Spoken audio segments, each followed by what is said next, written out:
CPS ఉద్యమానికి రాష్ట్రం నుంచి అలాగే జిల్లా నలుమూల నుంచి కూడా అనేక మంది ఇక్కడ అటెండ్ అవడం అనేది జరిగింది.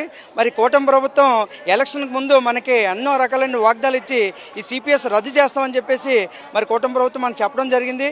అయితే ప్రభుత్వం వచ్చిన తర్వాత ఈ విషయాన్ని పక్కన పెట్టి ఈ యొక్క సిపిఎస్ అంశాన్ని మరి గత ప్రభుత్వం జీపీఎస్ అనేది ఒకటి తీసుకొచ్చింది కాబట్టి ఆ జీపీఎస్ని మాకు వద్దు, ఖచ్చితంగా ఓల్డ్ పెన్షన్ సిస్టమే అందరికీ కావాలని రాష్ట్రంలో ఉన్నటువంటి ప్రతి ఎంప్లాయీ కూడా కోరుకుంటున్నాడు. కాబట్టి రాష్ట్రంలో ఉన్నటువంటి రాష్ట్ర ఉద్యోగ ఉపాధ్యాయుల అందరికీ కూడా ఖచ్చితంగా ఓల్డ్ పెన్షన్ సిస్టమే కావాలని కోరుకుంటున్నారు. కాబట్టి దానికి కూటమి ప్రభుత్వం మరి ఎలక్షన్ ముందు ఏదైతే మనకు వాగ్దానం ఇచ్చిందో ఆ వాగ్దానాన్ని విస్మరించినటువంటి పరిస్థితి ఉంది. కాబట్టి ఈ యొక్క ధర్నాని ఇంకా ఉధృతం చేసి ముందున రాష్ట్రంలో ఉన్న ఉపాధ్యాయులంతా కూడా ఉద్యోగ ఉపాధ్యాయులందరూ కూడా ఐక్యతగా మరి ప్రభుత్వం పైన ఒత్తిడి తెచ్చేటటువంటి పరిస్థితి ఉంది. కాబట్టి మరి ఎలక్షన్ ముందు ఏదైతే వాగ్దానం ఇచ్చిందో ప్రభుత్వం ఆ వాగ్దానాన్ని ఖచ్చితంగా మరి ఈ ఓపీఎస్ స్కీమ్లో అందరినీ కూడా తీసుకొస్తారని కోరుకుంటున్నాం.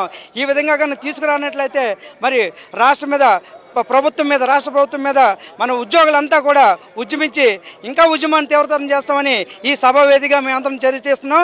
సిపిఎస్ అంతం.